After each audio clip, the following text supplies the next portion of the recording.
Hi, I'm Penny Shepherd-Hill. I'm principal at James Cameron School. It's just been a wonderful experience to be able to try something new. I was a teacher for 15 years. I never dreamt that I would be a principal. In fact, I have my eyes set on university and teaching teachers how to teach children with learning differences. But I've been here a year and it's been a challenging year, but a very rewarding one. And today I have the opportunity to highlight what makes James Cameron such a unique and special school.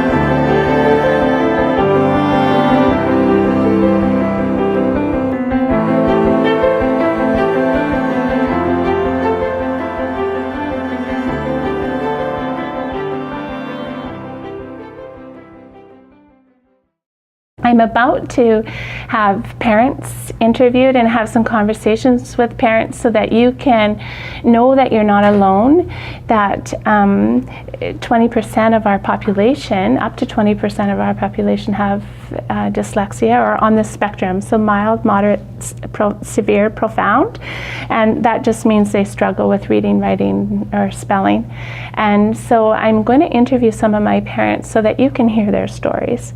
I'm going to interview some of my students so that you can hear their stories and celebrate their successes.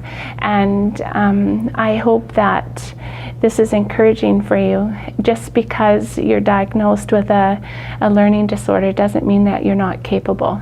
Again, remember, it's just a learning difference that requires a very specific instruction. Hi, Angelina, how are you? Good. Good. You had a good morning? It's just been a tremendous year.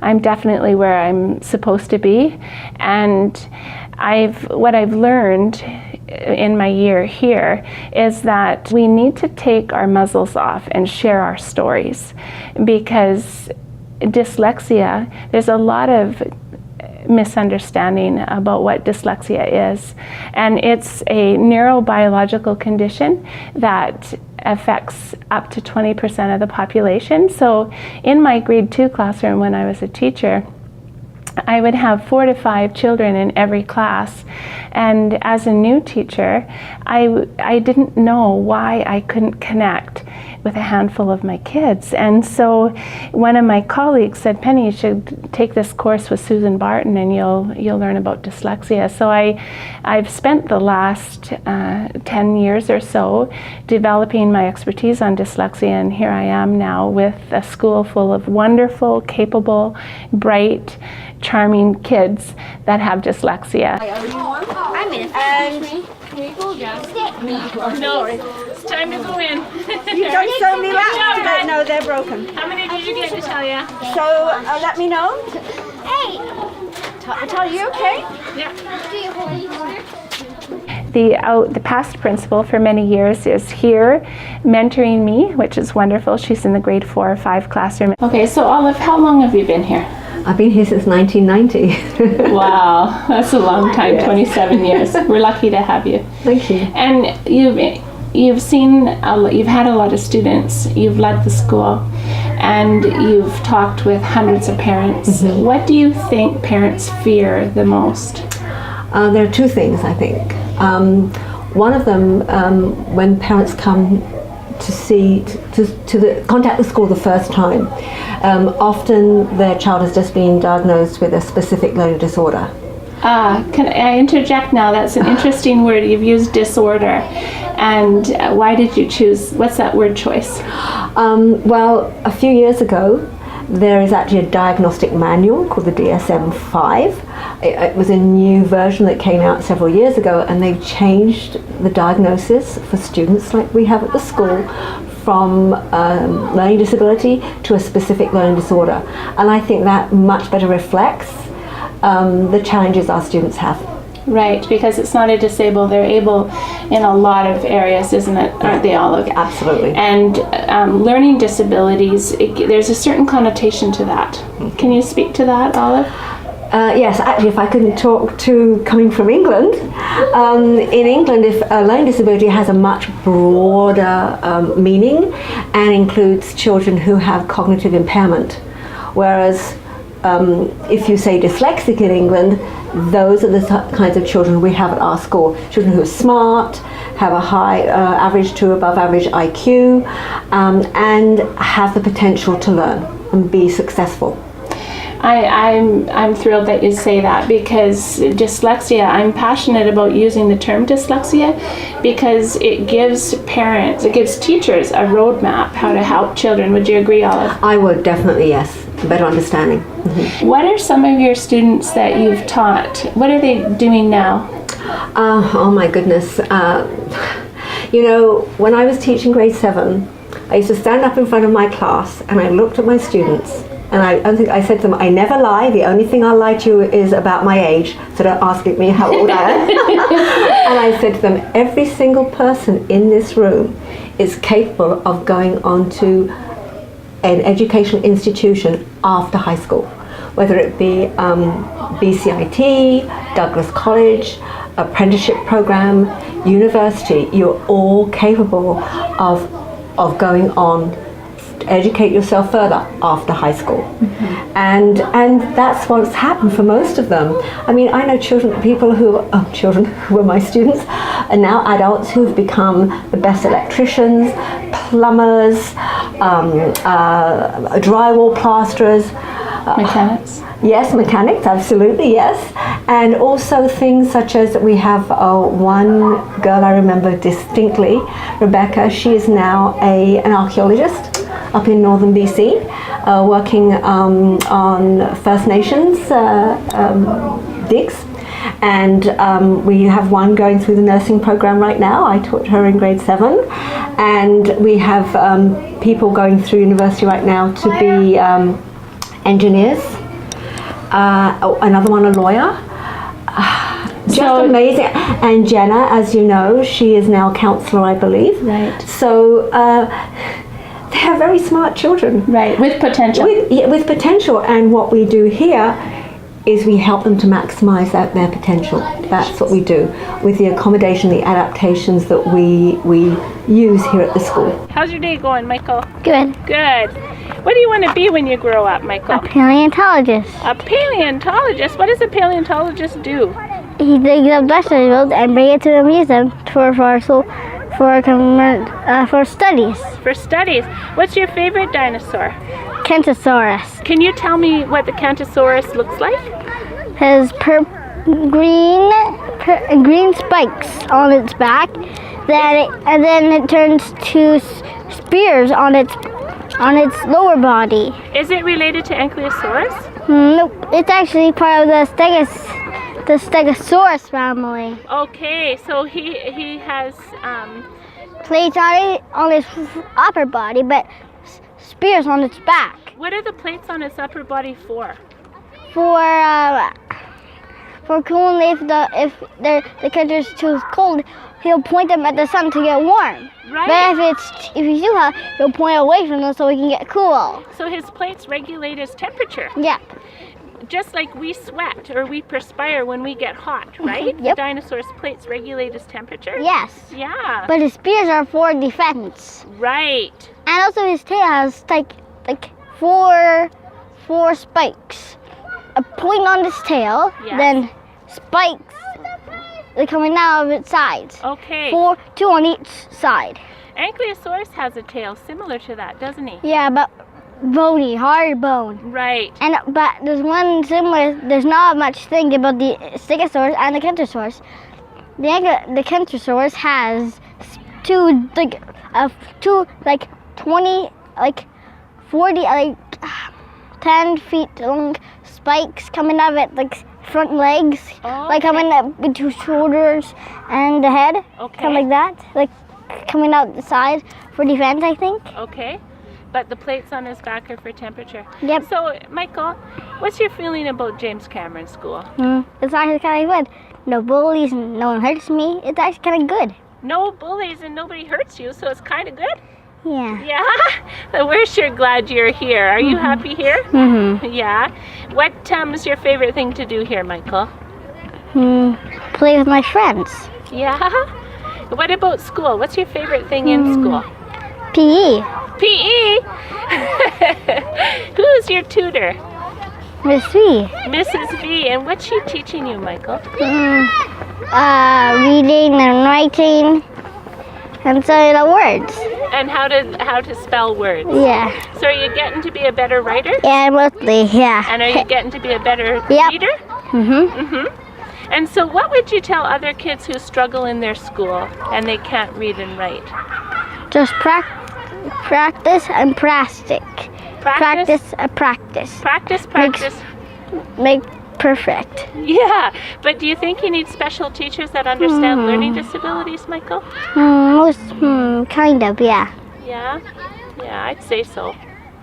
The scientific facts that some of our kids can tell you will amaze you, and yet then when they go to read, they're struggling to read. So there's this dissonance, if you will, between what they're able to verbally tell you or show you, and then what they can read or what they can put on paper. But in order to come here, the Ministry of Education has put criteria around our enrollment, and you have to have a learning disability to be able to come here. And so that in itself creates that level playing field where all children, all of a sudden, you're not different. You know, every child here needs instruction either at a slower rate or in a different way.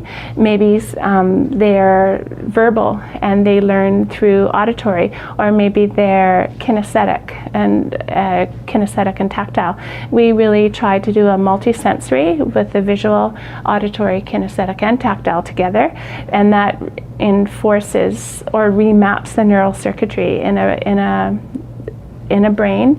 Dyslexia has a very specific neural signature characterized by a difficulty with words. So that was your favorite memory this school year, walking through the door for the first time? Yeah. And how, can you explain about that, why you chose that, Mitch? Well, it just had a warm feeling. And you remember that feeling. And now you've had a year here with us. And what do you like about James Cameron School that you didn't get at your old school? Well, one thing is that you have more singular attention. In my old schools, we would have like a ton of kids who would need one-on-one attention, and we would only have one in there, so I would never get attention. So you'd never get the help that you needed, okay? Yeah. And what about, I know some things in tutoring are really hard, but you're learning to become a really good speller. Yeah. And you're learning the rules that govern our English language. And is that helping you become a better reader, Mitch? No, because I've been reading for a while. Ah, okay. But it does help reading some of the words I couldn't pronounce before. Okay, so the spelling is helping you read words you couldn't pronounce. Yeah. And so what would you say your favorite thing about James Cameron is? Well, if I had to pick one, it's probably just the warm feeling. The warm feeling that you have here. Because sometimes it's just that some stuff happens and you have people to support you. Do you feel loved, Mitch? We do love you, you know that, right? Yeah. And you can feel it. So Yeah. that warm feeling is being accepted and understood. Yeah. Awesome, Mitchell, that's great. We've been in existence since 1980, and the founders of the school started in their basement. And JCS is not the only school for children with dyslexia. There's Fraser Academy in Vancouver and Kenneth Gordon in North Vancouver as well.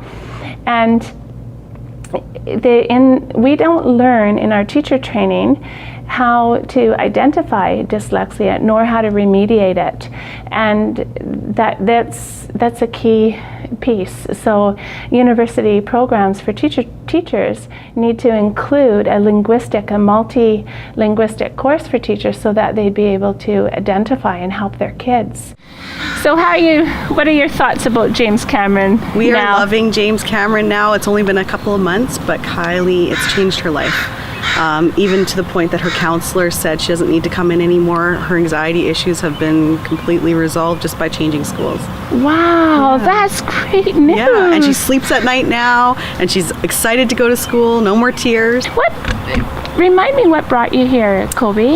Well, Kylie was actually being tutored by Mrs. Stortboom, who is the founder of James Cameron, and she was doing really well. It really changed everything, but going back into her public school, everything was kind of getting undone that was being done at tutoring because she didn't understand what she was doing at school, and nobody knew how to teach her the way that she learns.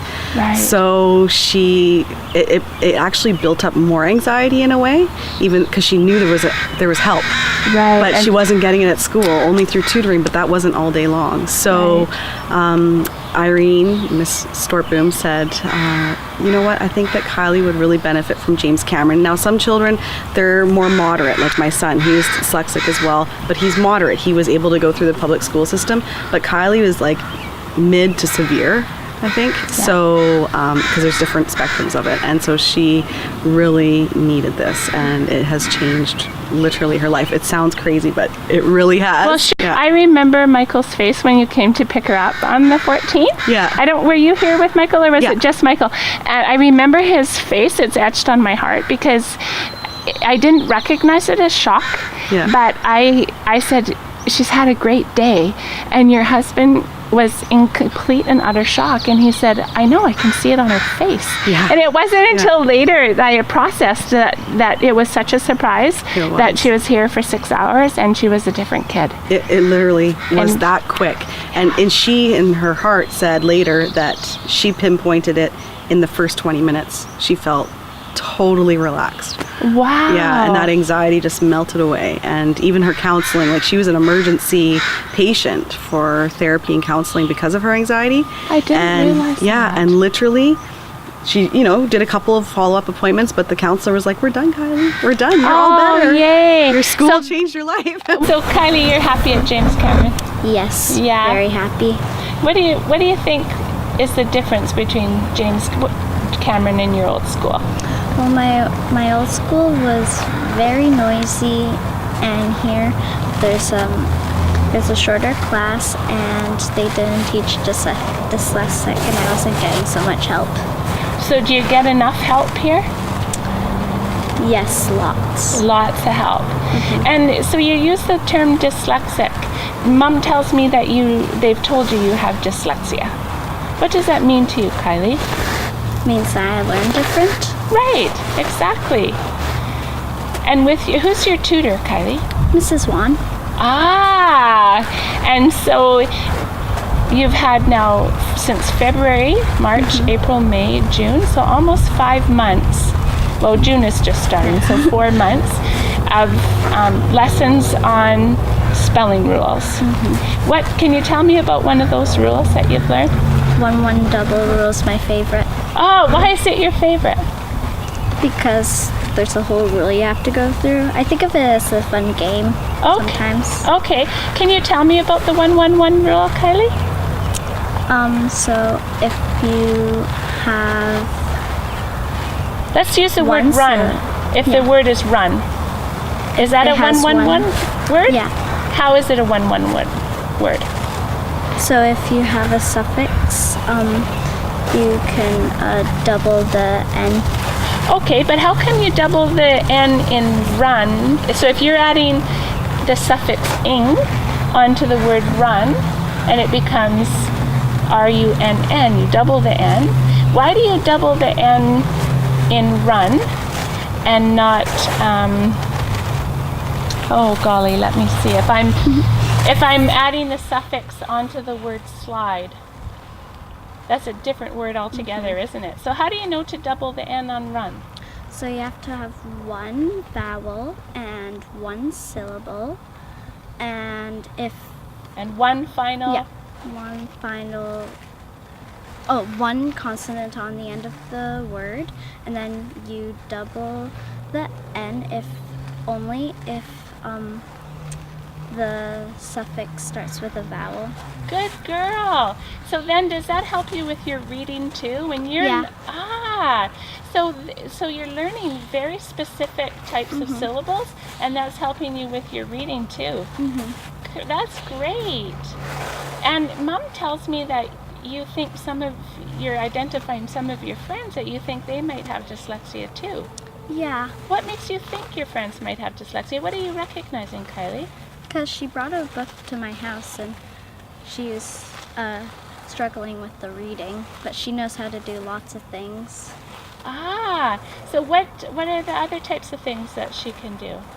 She horseback rides. Okay. And she's really good at math, though. She's really good at math. So her reading, her difficulty with reading, would you say it's kind of unexpected? If she's really good at horseback riding, really good at math, and is she really good at talking? Yeah. So she understands language, but she has trouble with reading. Yeah. So we call that an unexpected difficulty with reading, hey, Kylie? And so did you tell your mom, I think my friend might have dyslexia? Yeah. Wow, that's terrific, honey. So Kylie understands that she has dyslexia. It was very hard for her to understand that. She doesn't like the word. Okay. She doesn't like the label. She doesn't like the word, but she's becoming more comfortable with it because it's a way of explaining what's going on in her mind. So. Right. It's a name for that neurological signature, right? Yeah. Children that have dyslexia, their neurological signature is different than a non-dyslexic brain. Yeah. And through functional magnetic resonance imaging, there's a lot of research. Now we know the reading circuitry, and so I'm thrilled that she's becoming comfortable. Yes. We have to educate and we have to start using the term because it will take away the fear, and there's no shame, like you said. There's no shame in having dyslexia because we are average to above average intelligence, and it's just a term that means I learn differently. Exactly. That's what we said. Good. Yeah. You just learn different. Right. And I have difficulty. Dis means difficult. Lexicon comes from meaning words, so difficulty with words. Yeah. And so we have the tools to make that difficulty easier. Yeah. Right? So that access to education. Exactly. Yeah.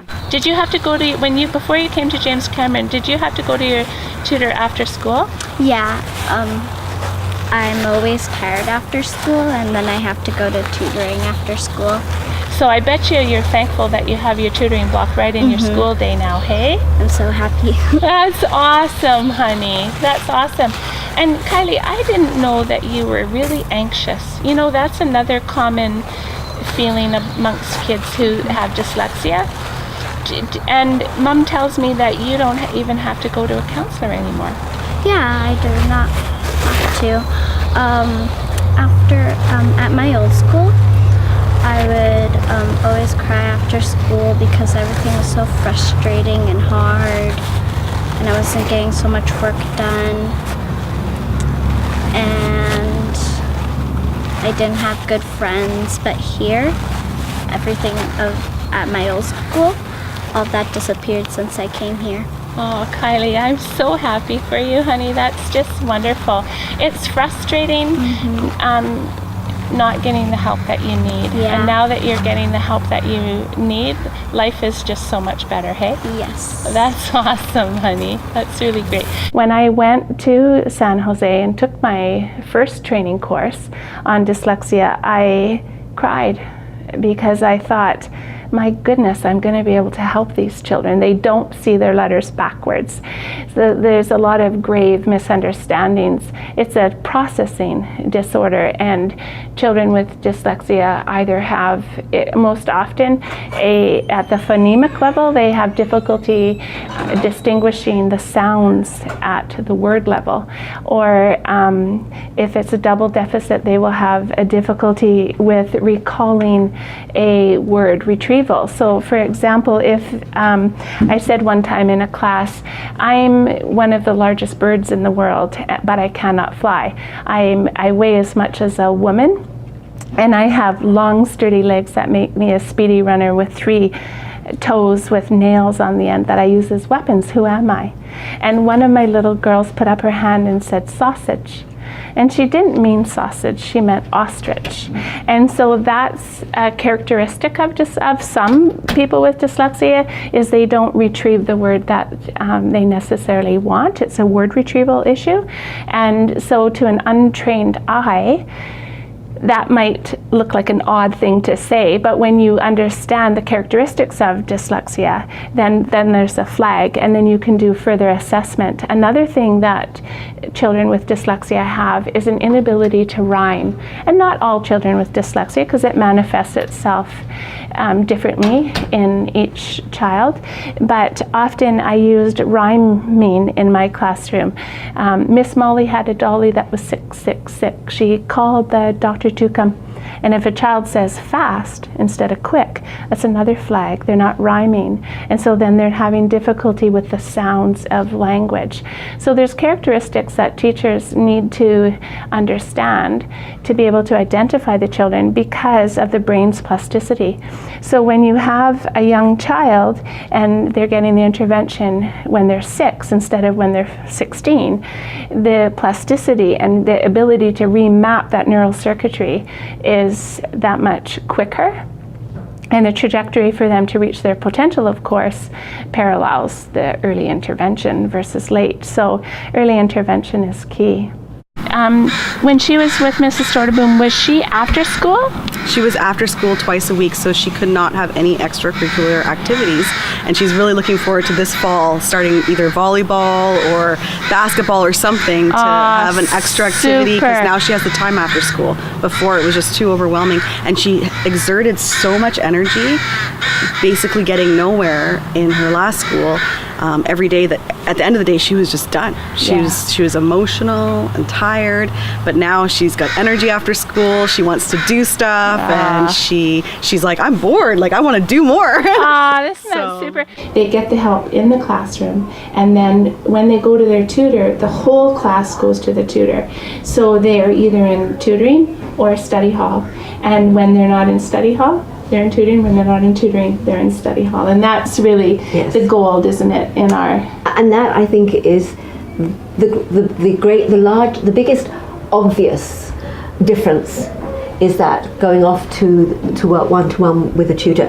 And not only that, but it's not a different tutor. It's the same tutor every day. Right. And the relationship they build, as you know, is a very important part of the school community. Yeah. And not only do they have a relationship with their teacher, but they also have a relationship with their tutor. Yeah. And that can continue for the whole time that they're in the school. And I think that's important too. Rena, you did grade 3 here, and then you left. You went to a different school and you came back. I didn't like it there. I like here better. What do you like about James Cameron School, honey? I like how it's everybody's so kind, and that I just feel comfortable here. Do you feel loved? Yeah. Yeah, and everybody knows your name, hey? Yeah. Yeah. Rena, when you were at your other school, you told me about your legs not working.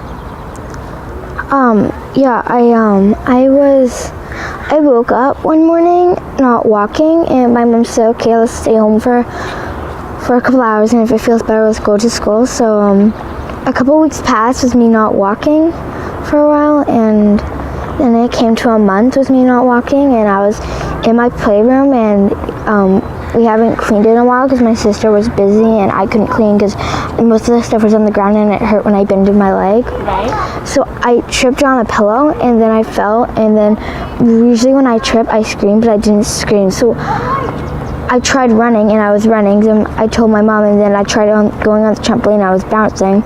So then my legs stopped hurting and it was good, but I got x-rays and I got stuff done. I stayed at the hospital for children's for a long time, and nothing showed up. Right. Okay, nothing showed up. So now we're thinking that was caused from your anxiety, from being nervous to go to school, don't we? Yeah. Okay, would you say that? Because have you had any troubles with your legs since you've been here at James Cameron? No. No.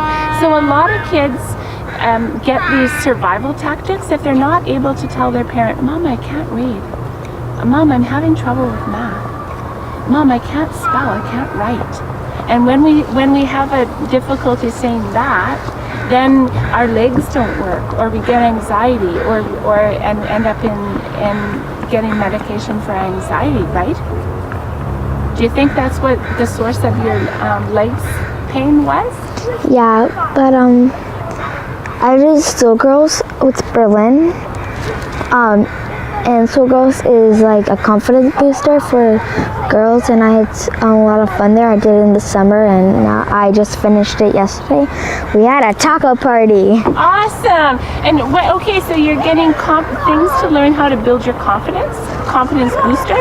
What boosts your confidence here at James Cameron? My teachers, my tutors, and my friends. Your teachers, your tutors, and your friends. Well, that's awesome. I'm glad you're back here. So basically, everybody. Everybody. That's awesome. So you're gaining your confidence back. Yeah. Awesome. There's what's scientifically called comorbidity. So if a child has dyslexia, they'll often have ADHD or dysgraphia or maybe dyscalculia. Math is another language, right? And so auditory processing is the speed with which they process information, and often that is their processing speed is slow. Often they have difficulties with direction. They get left and right mixed up, or up and down mixed up, or front and back. And so at James Cameron, we're very careful to treat each child individually and meet their individual needs, and we do that through an individual education plan. From their psych ed, we have a special education coordinator that writes the IEPs. We have some children on the autism spectrum that have average to above average intelligence, and so comorbid with their autism is dyslexia, and they've done extremely well here with that, with small class sizes. Again, another A. I prefer E, except after C.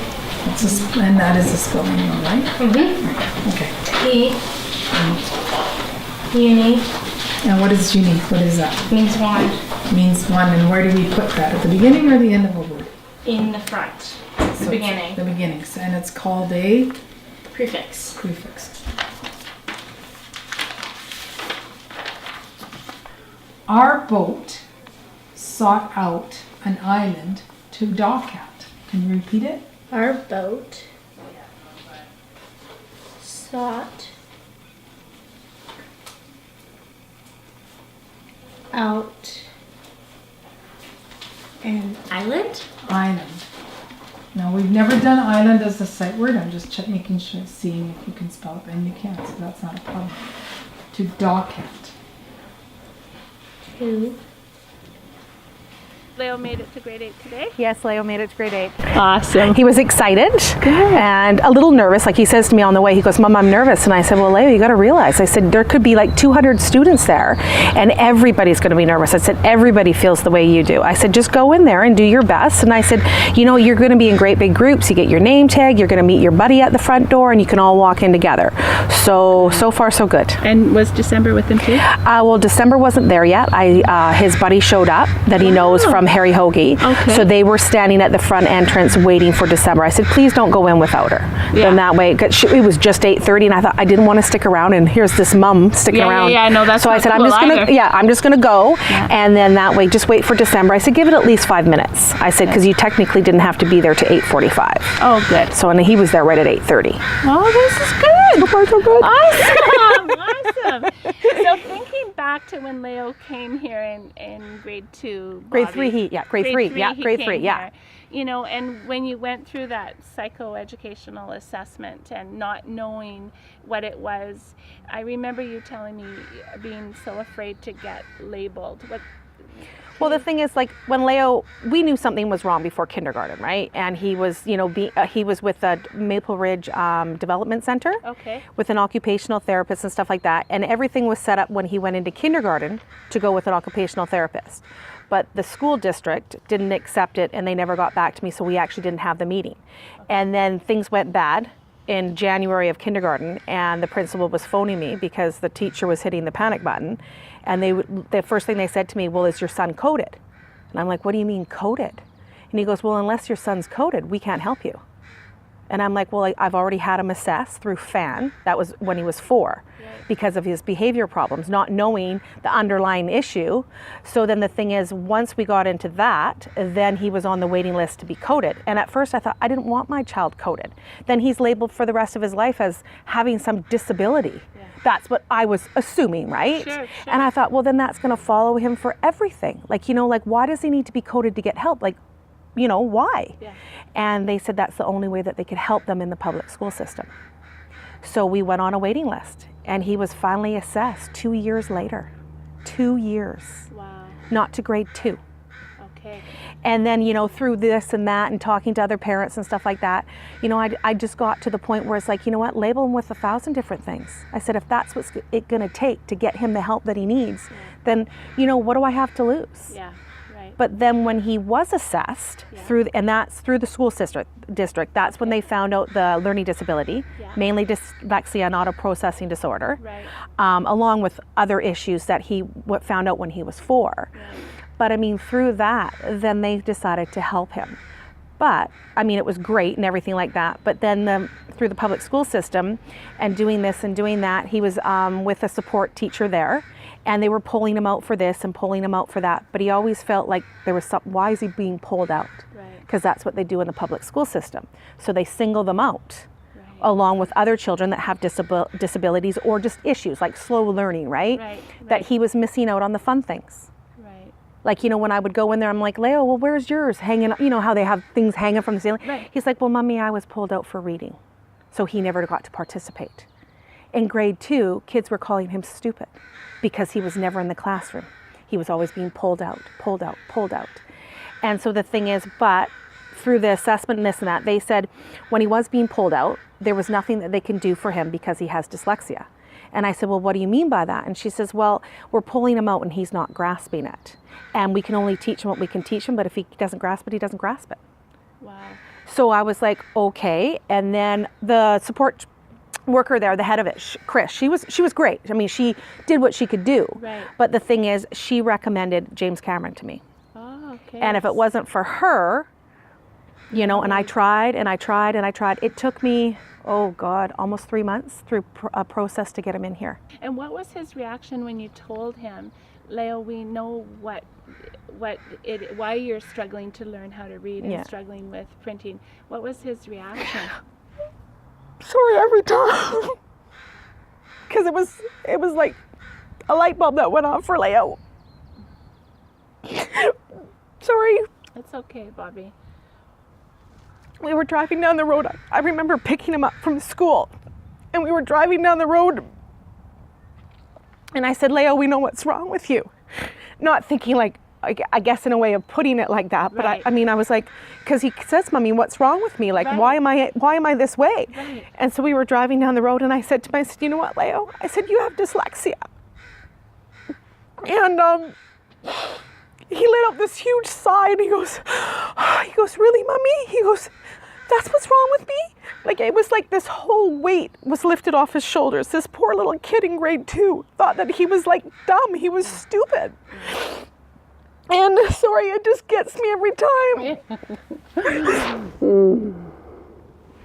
poor little kid, right? And he just thought, oh my God. He goes, so like, in other words, I'm gonna be okay. You know, like, I'm not stupid. I'm not this. I'm not that, right? And the thing is, I mean, I will admit, it was a fight to get him in this school because Leo was diagnosed with ODD, obstetrical defiance disorder. And coming to this school, if you have a behavioral problem, back then they weren't accepting children like that because they didn't want, him to be defiant towards other children, towards teachers, towards this. But now that he's been here since grade 3, we know now, Bobby, that the oppositional defiance disorder was a survival mechanism for Leo. Totally. And for him, it's just, It's not, we need to understand with children, is it a don't want to do it or can't do it? Yeah. And so when a child can't do it, then it appears to be oppositional defiance disorder, and you know, all behavior serves a function. And so for Leo, when he's 7 and in grade 2, and he doesn't know why he can't read, he doesn't know why he can't map the sounds to letters, and so for him, he's going to shut down and he's not going to do it. And to an untrained eye, that looks like what is called oppositional defiance disorder. But now we know, and you know, that a lot of times it's they learn. Kids can be defiant, but it's for him, that's a survival technique that he's mastered, because just to not do it, because of course I would rather be known as the kid with oppositional defiance disorder than the stupid kid, or you know, you want to be known as the bully or the class clown rather than they the develop stupid these kid. coping mechanisms. Yes, that's the word that I'm looking for. And they learn how to get by. Yeah. Like, you know, it's like, because at first Leo was very defiant. Like, he had like huge anger because he couldn't express himself. Sure. So the thing is, when he was diagnosed through the school system, the first thing they said to me, so what medication are you going to put him on? And I was like, excuse me? You got to be kidding me. Like, what do you mean I got to put him on medication? They're like, well, he has ADHD and he has this and he has that. And I said, so what? I said, I'm still in the process of dealing with Children's Hospital, dealing with my doctor, dealing with this. I said, I need to go through everything. Why would I put my child on, you know, medication? But then I will admit, through a little of this and a little of that and doing research and doing this, and I just got to the point where I went to my doctor and a pediatrician, and I said, what does this medication do for my child, right? I said, I need to know. I said, I don't care about how he's can't sit still.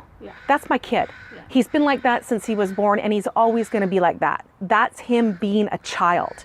I said, I need something that's going to sit him in that seat long enough to learn something. I said, I don't want the 1 minute anymore. I want the 5 minutes. So at least he has that 4 minutes of retaining information that he needs to do. Right. I said, because he's never going to retain like a normal child. He just isn't. And so the thing is, they're like, well, you can try certain medications. And I did. I found something. And it was like night and day. It really was. And I mean, over the years, sometimes I always take him off it in the summer, let him be the kid that he needs to be. But even here, I've tried taking off his medication, and within a few days, you can tell. It's better for him because he doesn't feel like he's out of control. Sure, because it's a chemical imbalance, yes, isn't it? Exactly. And so the medication regulates that imbalance. Yes. So that, and it helps a child focus. Yeah, it works for him. It works for him, and so then it's, you know, if your child had diabetes, would you not give him insulin? And that's exactly what somebody said to me. They said, if your child was a diabetic, would you refuse the medication because it's just what people don't do? And I said, I never looked at it that way. So in other words, it's a chemical imbalance of the brain. So why wouldn't you try it? It's not going to hurt him. It's not like a doctor's going to give me medication that's going to hurt my child. Right. And if it does, you take him off it immediately and you try something different. Right. With Leo, it worked. I mean, it does, like you said, it doesn't work for all children, but for Leo, it worked. It managed to get him where he needs to be. Like coming to this school, he was excited, but also nervous. Sure. But when he got here and he was here for a few months, he goes, Mom, I love this school. And I said, well, why, Leo? Why do you love this school? And he says, Mommy, because I don't feel different. And I said, well, what do you mean by that? And he goes, everybody's the same. He goes, I never get pulled out. He goes, and if I do, everybody comes with me. Yeah. He says, so he goes, he didn't feel different. He said he didn't feel isolated. Yeah. You know, and like, you know, when you think about things, right? When you're at a public school system, they are more aware of a kid with a behavioral problem. But a kid with learning disability. An invisible learning disability. Exactly. So in other words, if your kid has Asperger's or it has autism, it's recognized. Or your kid's just a kid with lots of defiance orders or whatever it might be. Yeah. But as soon as your kid has a learning disability, there's no help for that. They can only do what they can do, and if they don't grasp it, well, sorry. Because it's invisible, nobody sees it. And dyslexia is really misunderstood, wouldn't you agree? Yes, right? Completely. And so that's my challenge, is to get parents to educate, and we need to teach our kids to advocate, say, hey, I have dyslexia, which means I struggle with reading and writing and spelling, but it doesn't mean I'm not smart, because there's all kinds of smart, right? And how are you smart is the really what employers are looking at nowadays Yeah. for kids. Yes. Know, Oh, because exactly. They're so resourceful. Yeah. But for our kids to be able to say, hey, I have dyslexia, so when they're asked in a general education classroom, can you read this out loud? Well, no, I can't, but can you read it and I'll answer any question you ask me? Yes. Right? Like, that's what I want for Leo next year in grade 8. Yeah. Well, I haven't learned that yet, but if you read it to me, I'll answer any question. Yeah. You know? Well, and exactly, like, I mean, most people that I meet, I'll tell them about Leo's story. He goes to a special school, to help him in this and this. And people are like, what do you mean he has that? And I said, yeah, you would never know, would you? I said, it's invisible.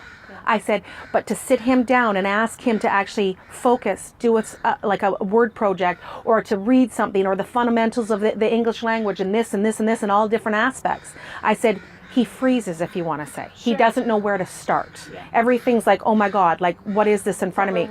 But the thing is, as soon as you have a conversation with Leo, you're just sort of like, and he's only 12? You know what I mean, right? His vocabulary and his life skills. Yeah, it's completely different because they develop the coping mechanisms and then they get by. Yeah. And he's learned that from such a young age that that's what he's had to do. Sure. So it's almost like he's a genius in that aspect to get by in life. Yeah. Dyslexia, if you look at the word and break it down, dys means difficult. Lexia is condition of, and lexicon, lex comes from lexicon, meaning word. So difficulty, a condition of difficulty with words. And some of our children have difficulty with math, so dyscalculia, so difficulty calculating. And some of our children have dysgraphia, so difficulty with a grapheme. A grapheme is a symbol for a sound. So, for example, if you have the sound B, then you have the letter B, and they have difficulty mapping that sound to the letter. But dysgraphia, back to grapheme, is a symbol for a sound. So some of our children have difficulty managing to print on a line, for example. There's dyspraxia, which is motion. Not all reading disabilities are dyslexia, but if a child is struggling with a reading difficulty, they need a very explicit, systematic, and cumulative program. When I think about Levi in class at his old school, it must have been extremely difficult for him to sit there all day while the other kids are sticking their hands up and knowing the answers, and he's over processing, just trying to keep up with the basics. Yeah. And the amount of energy that he would have to expend each day just to try to meet those minimums, and because kids are resilient, and the kids with dyslexia, like we found, Levi would try to find a way to compensate, and they can compensate for a certain period of time, but then you can only memorize for so long. Eventually it catches up and you start to see the spread happen, and I think that the earlier the intervention, the earlier it can be identified, and the earlier that the kids can get into a program that supports them in some way, probably the better their long-term outcome. And again, for me, is that that protection too of their self-confidence and their believing in themselves, and knowing that they have a learning difference, they have a learning disability, whatever we want to call it, but it is by no means a marker of what their future success potential can be. It doesn't define no, not at all. Right. But if you sort of get labeled as being the one, the fear is that your child, if it's not recognized or diagnosed, or you don't sort of own up to that label and maybe just try to hide it per se, eventually you could get labeled as the one that's not. He's not the one that's trying hard at it. He's not giving the effort. And that is probably the absolute opposite. Exactly. The lazy, being stupid, these are words we don't even want to say. Right. But let's face it, these are maybe some of the feelings that the kids might walk away from at the end of a school day. The public school system, they're professional. They're trying with these kids. I know that they are. Yeah. But the truth is that they don't have the skill.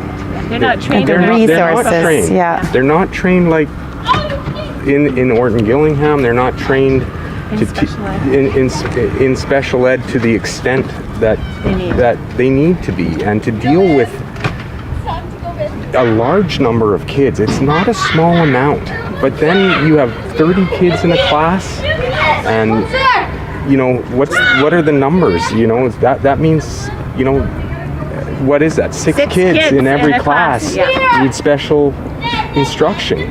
Who can keep up with that and teach the other 24? Right. Especially when they need. When I was a teacher, I taught all my kids as if they were had dyslexia rather. But even on that model, you're going to have some that are going to need that one-on-one. You know, 2% of the population are going to need that one-on-one, or more, you know. And so then to expect parents to take their kids outside after they've been in school all day to have tutoring, I don't think that's fair. Kids need to be kids. They need to be running around and playing and you know, not going to tutoring. For heaven's sakes, they're tired to do that. Well, and that's what we were doing with Levi, and it's exactly why we were like, this, we can't continue with this. Yeah. And, you know, he's going to school from 8 o'clock in the morning till 3 o'clock in the afternoon, and then we're taking them to Orton Gillingham tutoring on top of that. You have to do what works for your family. Right. But in our lifestyle, we needed that to be done during school hours. Yeah. And this school gives you that in spades. Oh, that's awesome. It does. It just, every day Levi gets one-on-one tutoring. So Levi, what can you tell me about James Cameron? What do you like about James Cameron School? I like the reading better, because at my old school we used to have these like tiny little books, like they're Bob books or something, and they were like really easy to read, when you could have a chapter book and it's like more challenging and stuff. So now you can read chapter books here, hey? Yeah. Awesome. And what about friends? Have you got friends here? Yeah. Yeah? Did you get pulled out in your old school for help, Levi, to learn to read? Yeah, sometimes. I did. Out of your classroom? Yeah, and the math was like really hard because they only timed you for like a minute, but now you get that time for 2 minutes, so it gives you more time to like process and stuff. Sure. So they had Mad Minute in your old school? Yeah, but it's only like 1 minute. Like, you have to do it in a minute. And that's hard, isn't it, when you're learning your basic facts, hey? Yeah. What do you think about the tutoring here? How does that help you? Oh, really good. Who's your tutor, honey? Mrs. Magistrali. Yeah? Do you love her? Yeah. Yeah? And what kinds of activities do you do with her? Sometimes if I'm really lucky, we play bingo or something or things, and we always do reading power on Fridays, and we always learn new stuff every day. So she's teaching. Or maybe like we do something but we can't finish it in the day, so we move it on to the next day until we get it done. Sure. And so she's teaching you how to be able to map sounds to letters, isn't she? Yes, she is. And is that helping you learn to read? Yeah, a lot. So your spelling, learning how to spell, is helping you learn how to write, and it's helping you to learn to read as well. Yeah. That's amazing, hey bud? Yeah. And so what's your favorite thing to do at James Cameron? Sometimes I like to just play at recess. Recess is lots of kids' favorite, isn't it, Levi? And after we're done our typing, we get to go play games and stuff. So what kind of typing are you doing? Keyboarding with keyboard. Yeah. And with my class we do typing.com. So like it's not like keyboarding without tears where you have to do like activities, but you just have to type in words. Okay, so you like that? Yeah. Yeah. And what do you know about dyslexia, Levi? That it's like hard for some children to write and read sometimes. Right, but it doesn't mean that you can't read and you can't write. It just means that you just need some improvements. The rate at which you learn is maybe a little bit slower, hey? Yes. Levi? So it's just a glitch in your brain, and with the right tutor, the right intervention, you can learn, can't you, bud? Yeah. That's awesome. Give me 5. I mean, we immediately just knew this was right place fit. that Levi had to come to. That's awesome. Yeah. But I know when you first came by, Glenn, you told me, you know, you drove by and you saw the signs with the term learning disabilities. You're like, oh, he's not going there. Why is that? Well, I mean, that, you know, it's a lot to swallow when you first get a diagnosis like this. It's you want to say, no, that my kid, there's nothing wrong with them. That's what you want to say. That's what you want to think. And so when you see that big word disability, it really is a lot to process. Yeah. You get that fear that your child might be labeled with that. But, you know, I mean, what we started to realize, and we were in a terrific school. We were actually fortunate enough. You know, there's wonderful public schools, obviously, in British Columbia. There's some fantastic programs. We were already at a private school where we felt that, you know, our kids were maybe getting, you know, some of those, you know, just some extra attention. You know, his school was aware that what the results of his psychoeducational assessment were, you know, and they did their best to put measures in place.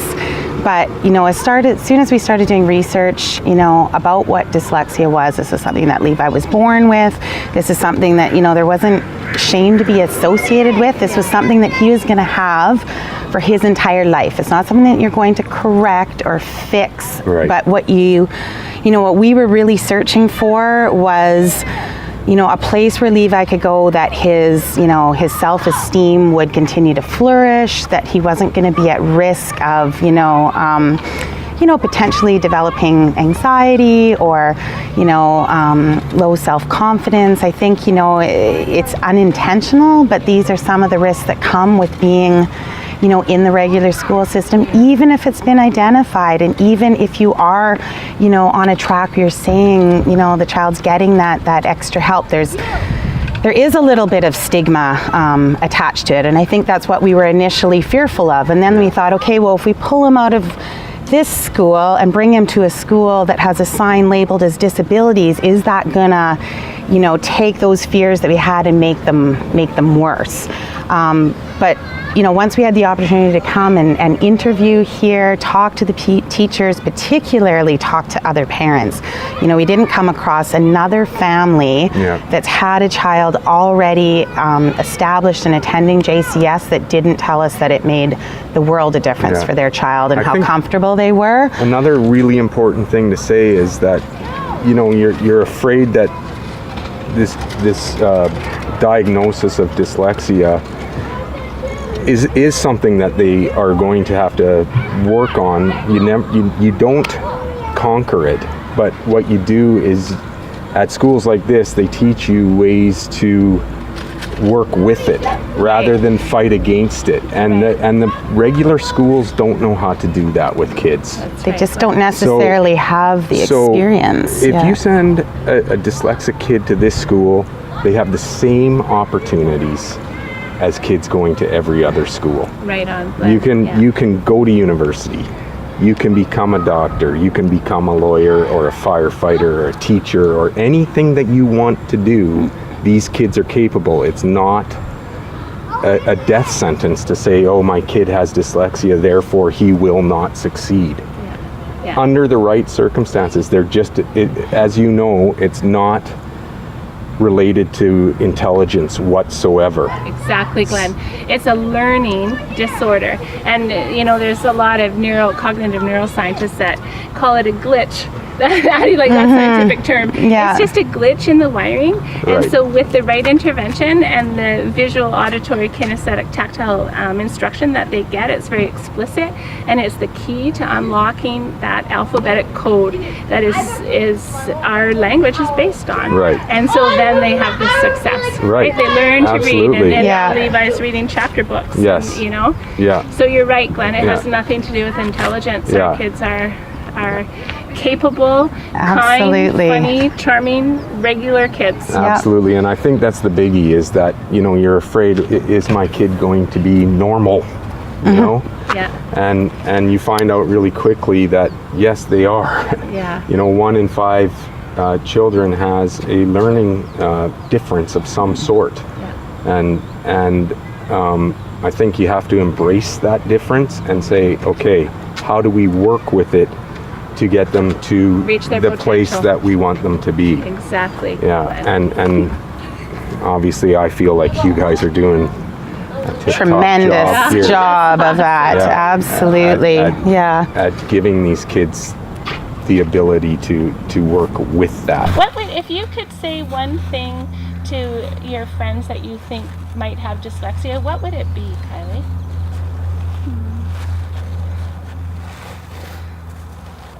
Because did you know why you were anxious before you came here? Because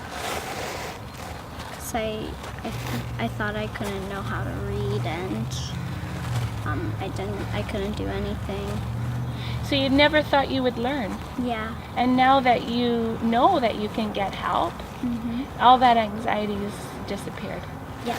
So would you say to your friends, if you're, if you think your tummy hurts and you want to stay home, or tell your mom that you're struggling with reading, what would you tell your friends, Kylie, do you think? It's hard to put in learning disabilities. Learning disabilities, and it's not a disability. It's an invisible disability, isn't it? It's in our brain, the way our brains are wired. But it's not. It's a learning disability. It doesn't mean that you have a disability to do anything else. You do lots of things really well, right, Kylie? Yeah. What do you do extracurricular outside of school for fun? Well, my dad and me are building our backyard with. We have a hill next to our house, and we call it boulder hunting. Oh, fun! So we find rocks and then we place them somewhere in our backyard, and it's fun. Oh, cool. What do you want to be when you grow up, Kylie? Do you know? Interior designer. An interior designer. Have you got to design anything at your house? Not really, but I want to. Yeah? Have you designed your own bedroom? Kind of, yeah. Did you get to pick out your colors of your walls and things Yes. like that? And so what color is your bedroom? Well, I'm having a beach theme, and my walls are turquoise. Fun. So an interior designer. Well, that's a great goal, Kylie. What do you think,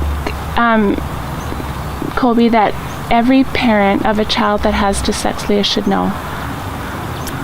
That they need to get them the help. They can't just let it go, because it's going to cause long-term problems. And I know going to private school is expensive. You have to make sacrifices to make it work. But our kids are worth it, and they have potential, and that's the thing. It's not like they don't have the potential to learn. They do. Right. They just need to be taught the way that they can learn. Right. And if I had known even a couple of years ago what a difference it would have made, I would have done it hands down. Then, but I just didn't realize that somebody could teach her. Right. Well, and like you said, your son was able to make accommodations himself and get through. So there is that spectrum on dyslexia too, from mild, moderate, severe, profound. Yeah. And so when you're on, and that's who we serve at our school, are the children usually at that moderate or severe to profound end of the spectrum. And they do need that explicit instruction. But at the same time, I also think that dyslexia is a gift. I really do, and it needs to be nurtured in a way. And it's a shame that the public school system can't help them. But with my son, I don't think that he would be in architecture and doing these kinds of things and pursuing his artistic side and realizing that he can have a career out of it if he wasn't dyslexic. Like in our family, there is no artsy passed down genetic. Nobody is, but he is, and Kylie is somewhat as well. They're two different kids, but she also wouldn't be as creative or think outside the box than she does. And so in a way, the way we even talk to her is like, it is a gift. It's not a terrible thing, and you're learning now. So just learn the way you need to learn, and you'll adapt in life. It'll be good. Once you get that designation that you have a learning disability or you have several, there's a lot of things out there that can help you, not just the schools, but places that, like, can I explain that? You can ask for funding from various charities, and this can help because it's very expensive to put your child in a school, such as James Cameron, a lot of the schools, the one in Vancouver as well. And these schools, a lot of parents need help financially, because that's a financial thing as well. If you think your child is struggling with reading or writing or spelling, give me a phone call. I'm happy to talk to you. I can go through some scientific and medical language and terms and help you understand what that means. And your child is not defined by a learning disorder. It's simply that they learn differently, and they need a specific approach to the instruction to be able to break that code. And so I'm happy to chat with you and listen to you. It's scary when your child is first assessed with currently it's a disability. That I don't like that term. It's a learning difference, and we are trained to help these children reach their potential. So if you think your child has a learning difference or struggling with reading, writing, and spelling, give me a call. I'm here to help you.